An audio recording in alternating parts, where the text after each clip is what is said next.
사사기 3장 12절부터 마지막 절까지입니다.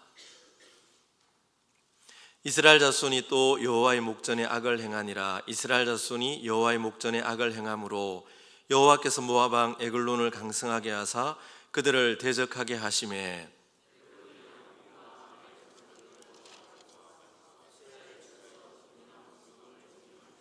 이에 이스라엘 자손이 모압 왕 에글론을 18해 동안 섬기니라.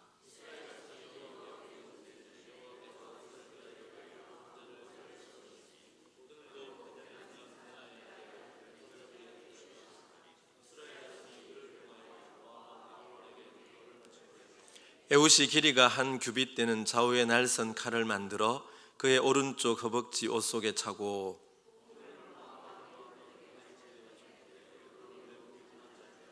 에훗이 곡물 바치기를 마친 후에 곡물을 메고 온 자들을 보내고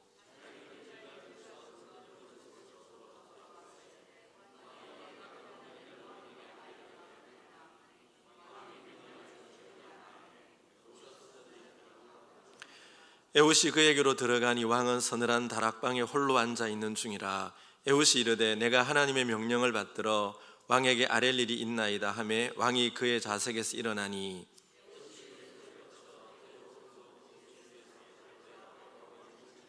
칼자루도 나를 따라 들어가서 그 끝이 등 뒤까지 나갔고 그가 칼을 그의 몸에서 빼내지 아니하였으므로 기름이 칼날에 엉겼더라. 에훗이 나간 후에 왕의 신하들이 들어와서 다락문들이 잠겼음을 보고 이르되 왕이 분명히 서늘한 방에서 그의 발을 가리우신다 하고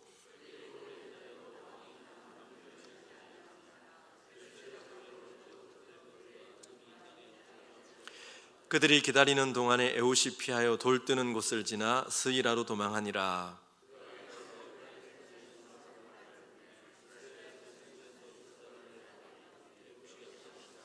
그들에게 이르되 나를 따르라. 여호와께서 너희의 원수들인 모압을 너희의 손에 넘겨주셨느니라 하매 무리가 에훗을 따라 내려가 모압 맞은편 요단강 나루를 장악하여 한 사람도 건너지 못하게 하였고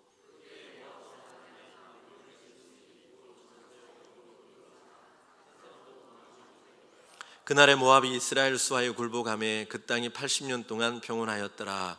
에훗 후에는 아나세 아들 삼갈이 있어 소모는 막대기로 블레셋 사람 600명을 죽였고 그도 이스라엘을 구원하였더라. 아멘. 옛날에 저희들이 제가 조금 어렸을 때 전봇대 같은 데 보면 사원 모집 이런 글자가 있고 밑에 보면 이사주 지참 이런 문구가 있었습니다. 기억나시죠? 근데 제가 어릴 때는 도대체 이사주가 뭐지? 그게 뭔지를 몰랐어요. 나중에 이제 철이 들어보니까 이사주가 이력서, 사진, 주민등록 등본 지참 이런 의미였더라고요. 여러분, 회사가 요구하는 사람들은 그런 사람들입니다. 이력서를 통해서 그 사람의 경력을 확인하고 또 학력을 보는 것이죠. 사진을 통해서는 그 사람의 외모와 용모를 보는 거예요. 그리고 주민등록을 통해서는 그 사람의 가족 배경을 살펴보는 것입니다. 그러면 하나님께서는 어떤 사람을 쓰실까요? 하나님께서도 이사주를 요구하실까요?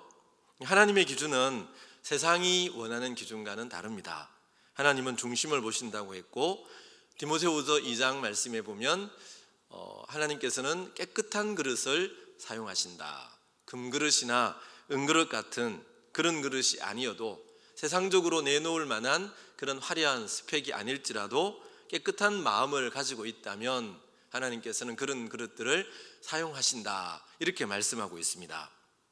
사실 교회 역사에 보면 세상적인 기준으로는 굉장히 미흡한 사람들이 하나님 나라와 복음을 위해서 정말 아름답게 사용된 그런 예들이 굉장히 많이 있습니다.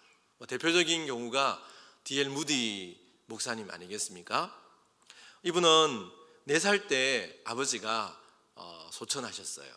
그리고 홀로 된 어머니와 7명의 형제 그리고 아버지가 남겨놓은 빚뿐이었습니다. 그래서 제대로 된 교육을 받지 못했고 생계를 위해 농사를 도왔다고 합니다. 17살 때 집을 나와서 신문 배달을 했고 그 후에 우리가 잘 아는 대로 그의 삼촌 집에서 구두 가게에서 수선공으로 일을 하게 되죠. 근데 무디가 그의 삼촌 집에서 일하는 조건 중에 하나가 교회를 출석하는 것이었는데, 이제 교회를 다니면서 1년 후에 그가 정말 거듭남의 은혜를 경험하게 됩니다. 그리고 주일학교 교사를 맡게 되는데, 처음에 16명 정도가 몇 년 후에는 1000명이 넘게 보일 만큼 그런 위대한 부흥을 이루게 되는 거예요. 나중에 이분은 이제 전도자와 순회 부흥사로 헌신을 하게 되고, 전 세계를 돌면서 물론 영미권이지만 정말 복음을 전하고 많은 사람들이 무디 목사님을 통해서 영적 부흥을 경험하고 회심을 경험하는 이런 하나님의 사람으로 쓰임을 받게 됩니다. 무디는 사실 이사주를 내라고 하면 별로 세상적으로 내어놓을 곳이 없었지만, 그 시대에 다른 어떤 탁월한 하버드 예일 출신들보다 훨씬 더 탁월하게 사용된 그런 하나님의 인물이 되는 것들을 보게 됩니다. 오늘 말씀은 두 번째 사사인 에우스에 관한 기록인데, 오늘 보면 이렇게 시작합니다. 이스라엘 자손이 또 여호와의 목전에 악을 행하니라. 우리가 지난 시간에 말씀을 드린 것처럼 또라는 단어, 반복해서 죄의 악순환을 반복하고 있는 이런 모습들을 보여주고 있습니다. 첫 번째 사사인 온니엘을 통해서 그 땅에 40년 동안의 평화가 찾아왔지만, 그 40년 동안 평화를 누리면서 점점점 하나님과 멀어지게 되고 결국 또다시 우상을 숭배하는 죄악에 빠지게 됩니다.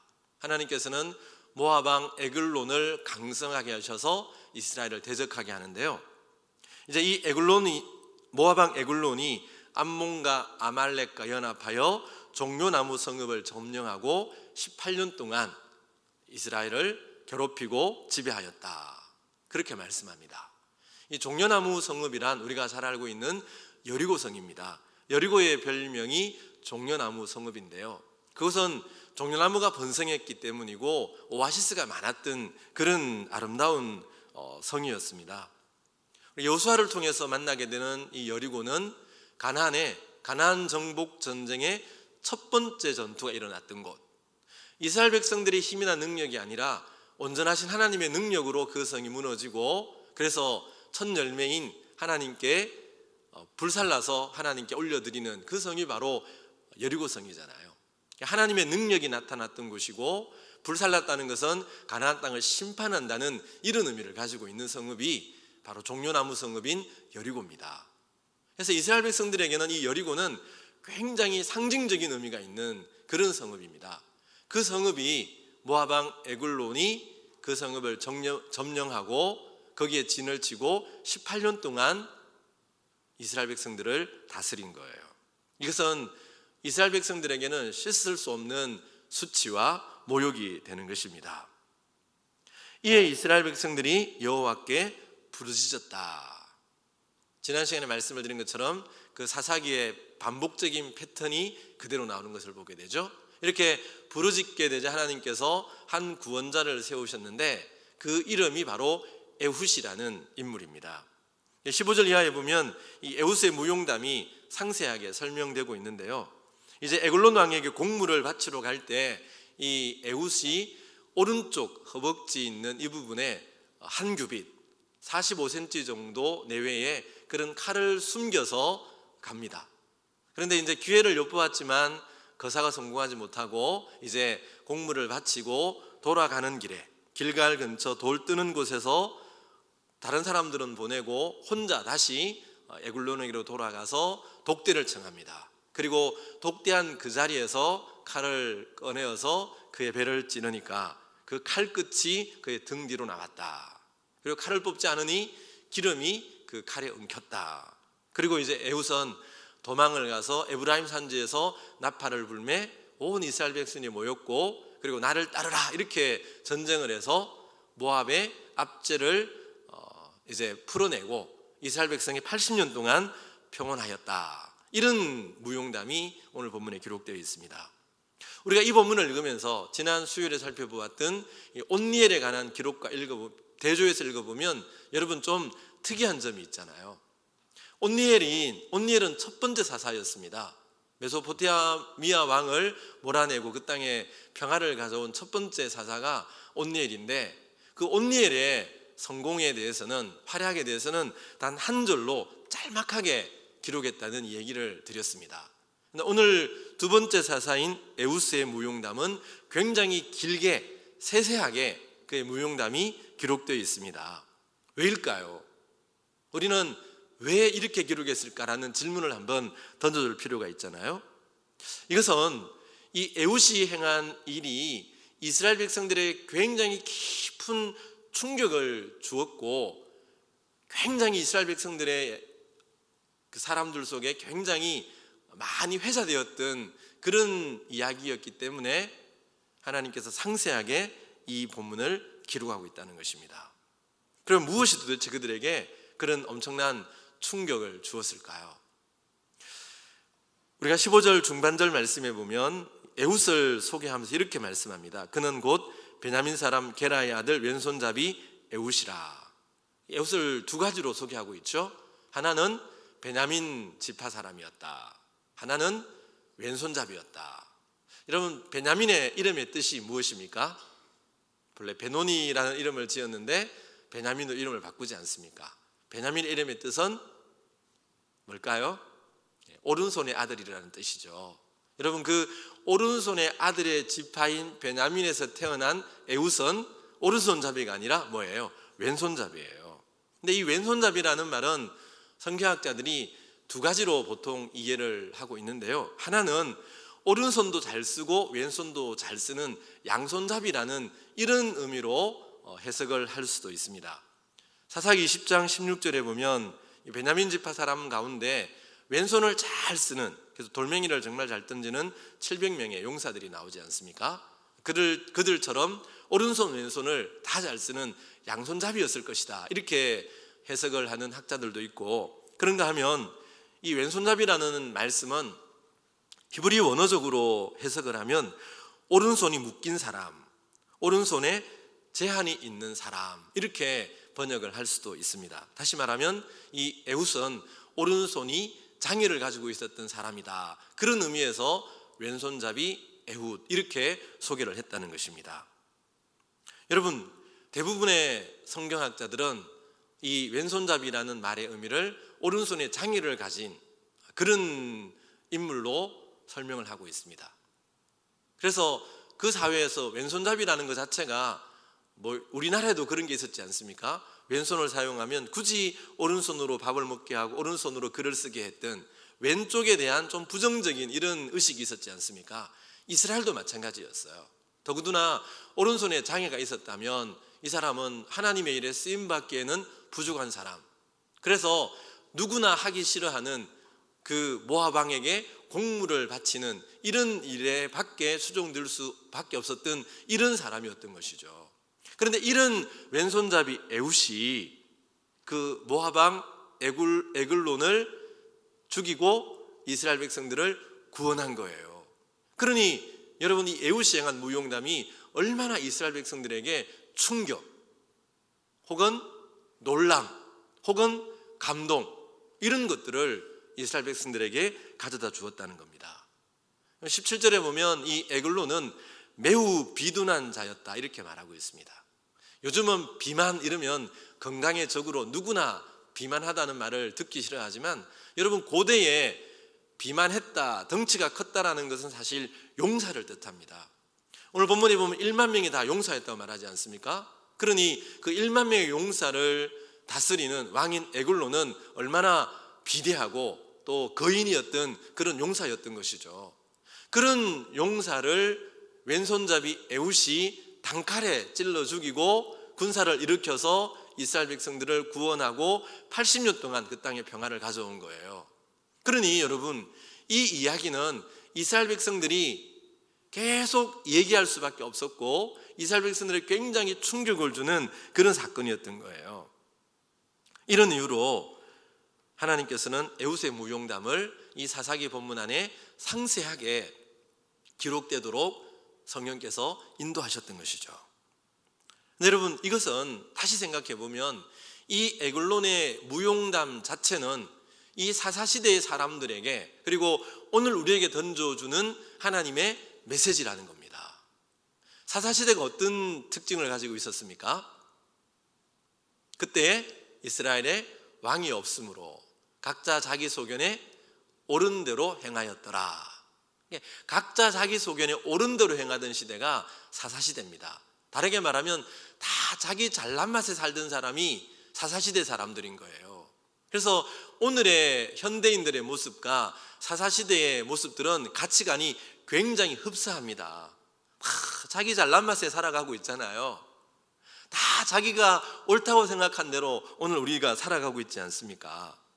여러분, 그런데 그런 시대에 스스로 똑똑하다고 생각하는 사람들, 스스로 잘났다고 생각하는 사람들, 그런 사람들이 버글버글 하던 그 사사시대에 하나님께서는 세상적으로 똑똑하고 용맹하고 많이 배운 사람이 아니라 애굽과 같은 왼손잡이를 사용하셔서 그 시대를 구원하는 구원자로 사용하셨다는 거예요.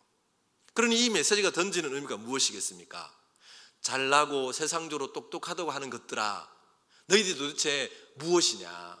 이런 왼손잡이 에훗을 통해서 그 세상적으로 똑똑한 사람들을 질타하고 부끄럽게 만드는 하나님의 강력한 메시지였다는 겁니다.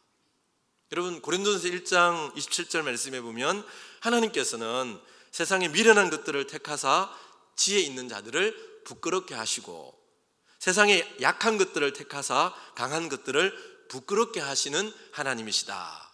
그리고 고린도 교회를 향해 너희들의 택하심을 보라 라고 말씀하면서 너희 중에 세상적으로 탁월한 자가 있느냐, 지혜 있는 자가 있느냐, 너희처럼 평범하고 약하고 지혜 없는 자들을 택하셔서 세상에 지혜 있고 강한 자들을 부끄럽게 하시는 분이 하나님 아니시냐, 그렇게 말씀하고 있는데, 이 에훗을 들어 사용하신 이 하나님의 쓰심은 바로 그 말씀이 그대로 구약에 성취되고 있는 그런 말씀이라고 할 수가 있는 것입니다.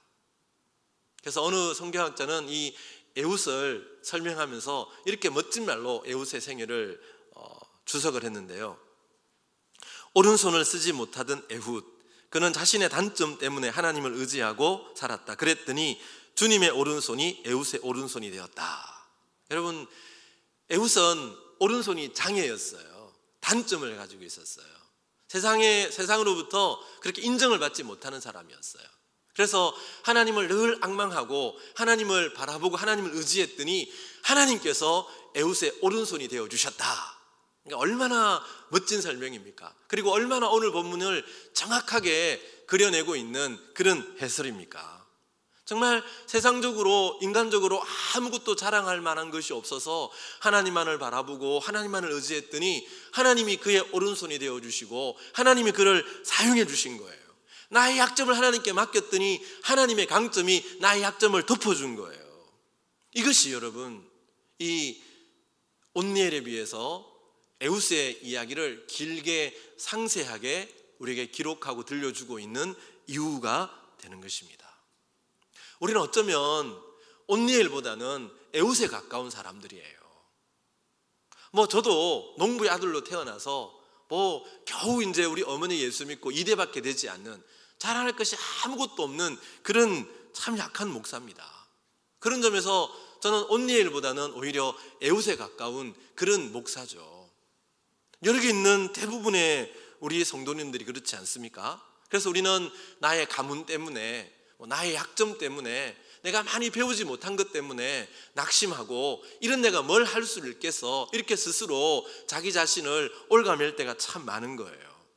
나는 이것 때문에 안 돼, 나는 늙어서 안 돼, 나는 뭘 하려고 하니까 돈이 없어서 안 돼, 이렇게 자기 스스로 자기 약점을 드러내면서 자기 스스로 하나님 앞에 자기를 가로막고 있는, 그렇게 살아갈 때가 참 많은 거죠. 여러분, 그런데 이 세상에 있는 사람들 중에 약점 없는 사람이 있을까요? 약점 없이 완벽한 그런 사람이 과연 있을까요? 약점 없는 사람은 예수님 외에는 한 분도 없습니다. 다 약점을 가지고 살아가는 거예요. 문제는 그 약점을 정말 약점으로 생각해서 내가 낙심하고 좌절할 것인가, 아니면 약점을 넘어서서 하나님께 맡김으로 하나님의 강점이 나의 약점을 덮게 해서 하나님의 능력으로 내가 이 땅을 살아갈 것인가. 약점이 문제가 아니라 약점을 바라보고 약점을 받아들이는 우리의 마음 자세가 중요한 것이죠. 우리가 에훗처럼 정말 나는 약하고 약점이 많은 존재이기 때문에 하나님만을 의지할 수밖에 없습니다. 하나님 나를 불쌍히 여겨주시고 나를 도와주십시오. 내가 오직 주님만 바라봅니다. 강한 자와 약한 자 사이에서 나는 약한 자이고 아무것도 할 수 없는데 주님이 오셔서 나의 강한 자가 되어주셔서 저 세상적으로 강한 자를 하나님 막아주시고 내게 승리를 주십시오. 그렇게 하나님 앞에 호소했더니 하나님께서 에웃의 오른손이 되어주시고 능력이 되어주시고 힘이 되어주셨다, 그런 얘기 아닙니까 여러분? 이것은 오늘 우리에게도, 고린도 교회에게도, 바울에게도 그대로 적용되는 하나님의 논리예요. 고린도서 12장에 보면 여러분 바울이 자신의 약함을 고백하잖아요. 자기 자신에게 육체의 가시가 있었어요.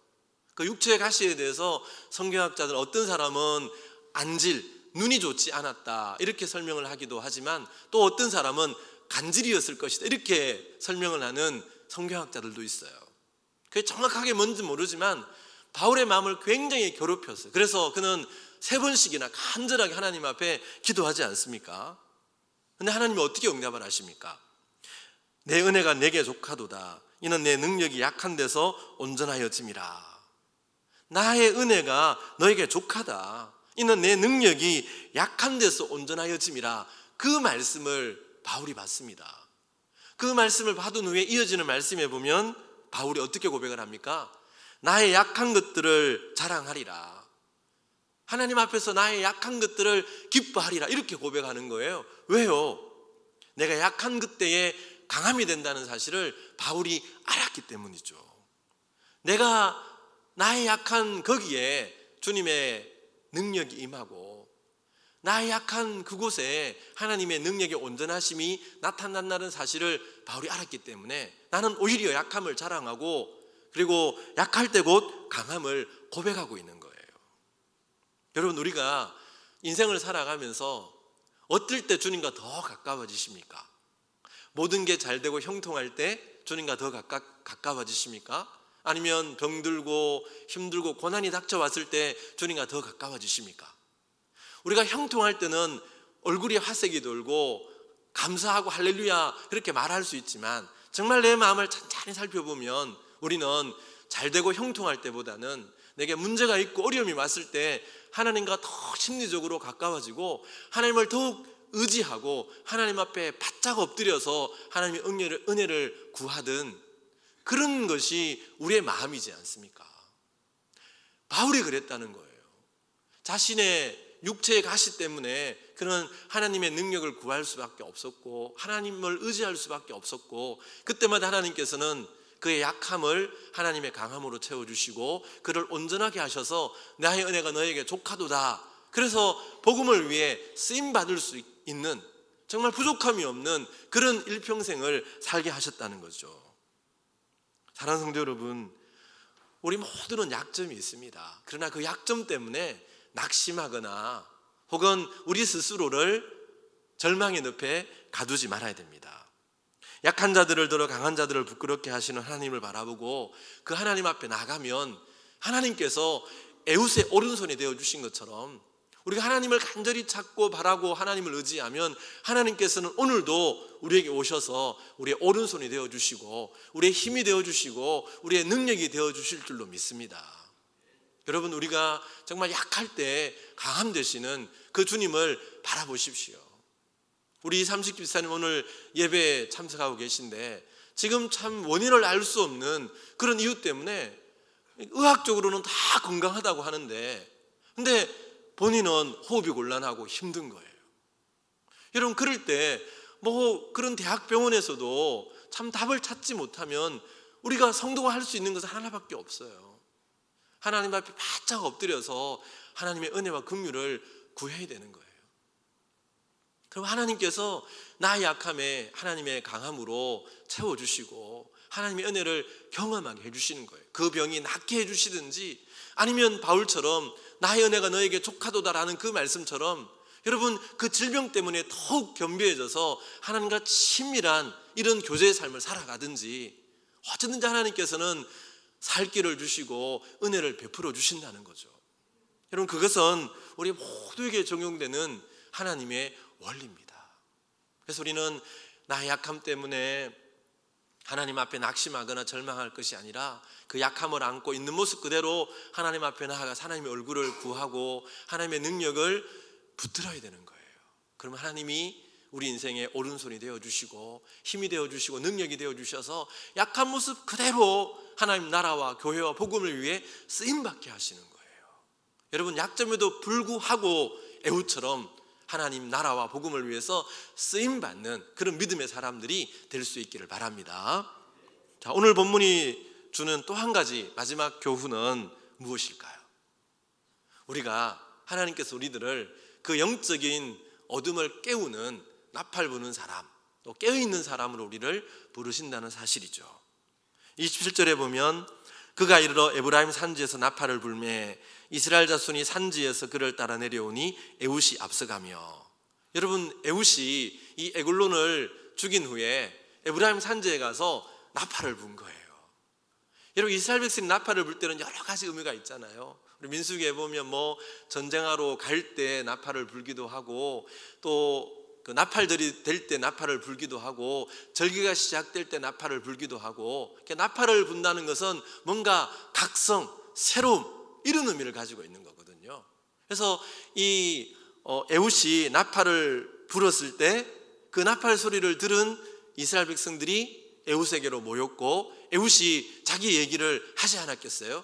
하나님께서 정말 기이한 방법으로 모압 왕 에글론을 나에게 붙여주셨다, 하나님이 우리를 구원해 주신다, 이렇게 얘기를 하면서 나를 따르라 그러면서 쫙 진격에 가서 그 모압 왕 에글론을 일시에 정복해버리고 그 휘하에 있었던 1만 명의 용사들을 다 죽였다, 이렇게 말씀하고 있는 거예요.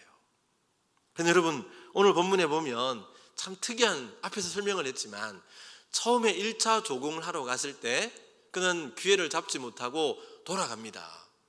돌아가다가 오늘 본문에 보면 19절에 보면 길갈 근처 돌 뜨는 곳에서 같이 왔던 사람들을 돌려보내고 에훗은 다시 돌아가서 에글론과 독대를 청하고 그 자리에서 왕을 죽였다, 이렇게 말씀하고 있는 거예요. 여기 길갈 근처 돌 뜨는 곳, 이 돌 뜨는 곳이라는 말은 채석장을 뜻하는 말이 아닙니다. 이 말은 새긴 돌들을 뜻하는 거예요. 이 새긴 돌들이 뭘까? 어떤 사람들은, 여러분, 길갈에 뭐가 있었습니까? 이스라엘 백성들이 요단을 건넌 후에 요단 강에서 취한 12돌을 길갈에 세워놓았어요. 어떤 사람은 그 이스라엘 선조들이 세워놓은 그 기념석이 아닐까.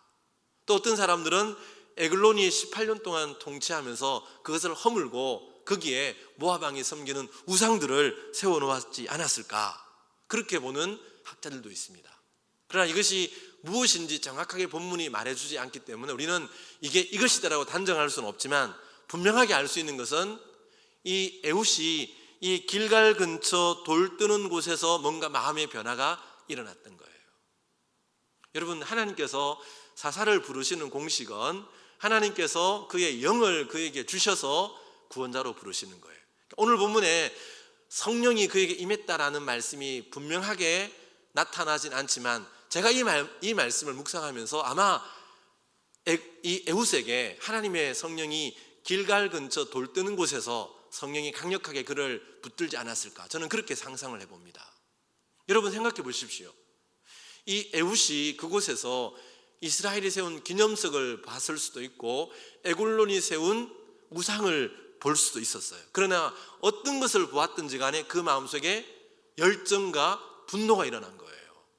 만약 에훗이 본 것이 선조들이 세운 기념석이었다면 에훗은 그 과거의 찬란한 역사, 하나님의 능력으로 요단을 끊어버리고 요단을 건너서 여리고성을 하나님의 능력으로 그렇게 정복한 그 사건을 기념하면서 지금 그 여리고가 자기들이 그렇게 경멸하는 모압 왕에게 정복당해서 조공을 바치고 돌아오는 그 길, 얼마나 마음의 아픔이 컸을까요? 그 시대를 바라보면서 에훗이 울지 않았을까요? 그래서 만약 이것이 기념석이었다면 그 마음속에 하나님을 향한 거룩한 열정이 불일 듯 일어나지 않았을까? 만약 그것이 기념석이 아니라 에글론이 세운 우상이었다면 그 더러운 우상들을 보면서 그 마음속에 죄에 대한, 이방인들에 대한 그 거룩한 분노가 그의 마음을 사로잡지 않았을까. 그래서 그는 여러분 단기 필마로 그 적진 속으로 들어가는 거예요. 사실 이것은 생명을 내어놓는 자살행위 아닙니까? 왕이 있는 곳은 겹겹이 용사들 중에서도 용사들이 그를 호위하고 그런 적들이 우글거리는 그곳으로 에훗 혼자 단기 필마로 뛰어든 거예요. 이것은 마치 화약을 등에 지고 불숲으로 뛰어든 것과 다를 바가 없는 자살행위죠. 그런데 여러분, 하나님께서 이런 사람, 그 마음에 하나님을 향한 거룩한 열정이 일어나고 죄에 대한 거룩한 분노가 일어나는 이런 에훗과 같은 그 에훗, 왼손잡이 에훗을 하나님께서는 그 시대를 깨우고 그 시대를 구원하는 하나님의 구원자로 사사로 세우셨다는 사실이에요. 그래서 30절에 보면 이 에훗에 관한 기록이 이렇게 끝나고 있지 않습니까? 그날에 모압이 이스라엘 수하에 굴복하매 그 땅이 80년 동안 평온하였더라. 여러분, 왼손잡이 에훗은 18년 동안 잠들어 있었던 이스라엘 백성들을 나팔을 불어서 그들의 영적인 잠을 깨우고, 그리고 하나님의 백성이라는 거룩한 영적인 정체성을 회복시키는 일을 한 거예요. 18년의 압제가 끝나고 80년의 평온이 이어지게 하는 축복의 통로로, 구원자로 그 시대에 나타나고 있는 이런 모습을 보게 되지 않습니까?